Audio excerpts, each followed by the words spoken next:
Hello good morning Tashi दिले। आज चाहिँ हामी घरको फ्यामिली चाहिँ इस्कुसको थाङ्रा लाउनुको लागि गएको छ।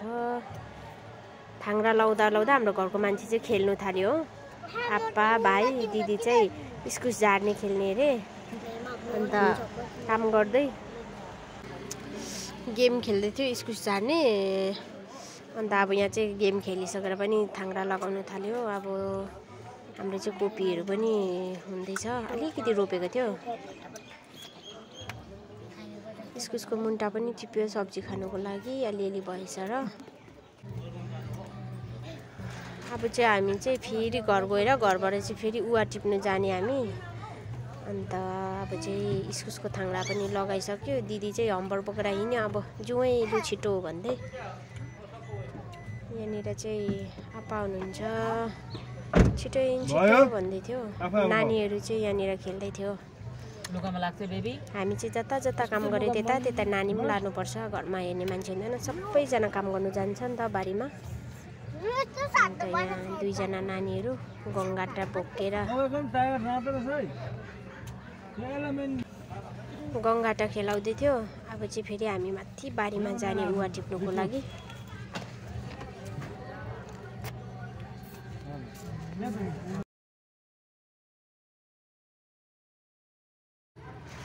चाहिँ हामी चाहिँ उवा टिप्नु थाल्यो। यसरी टिप्नुपर्छ उवा चाहिँ। उवा टिप्नु थाल्यो। आप्पाले चाहिँ कोले फर्स्ट बेसी टिप्ने भनेर कम्पिटिसन गर्नुभन्दा सबैजना स्पिड थियो कम्पिटिसन गर्नु कसको चाहिँ बेसी हुन्छ भनेर। अन्त यहाँ मैले चाहिँ यति टिपिसकेँ। सबैले बोरा भराउन आँटिसकेको छ कम्पिटिसनको लागि, जित्नुको लागि।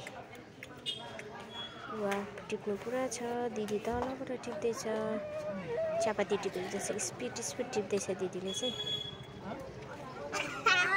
जुम गरेर खिच्नु रहेको होला, अन्त जुम गरेर चाहिँ खिचिदिएको दिदीलाई चाहिँ।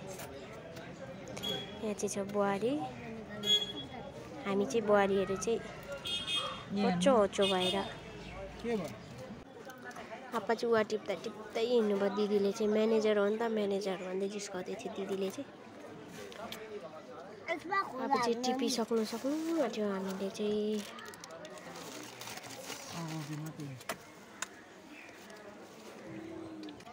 दिदीले चाहिँ आमालाई जिस्काउँदै थियो, घोडामा चढ्ने फाल्टो लाएर उवा बारीमा भन्दै। आमाले चाहिँ उवा बेचेर किन्नुपर्छ घोडा चाहिँ भन्दै जिस्किँदै हामी टिप्दै थियो उवा।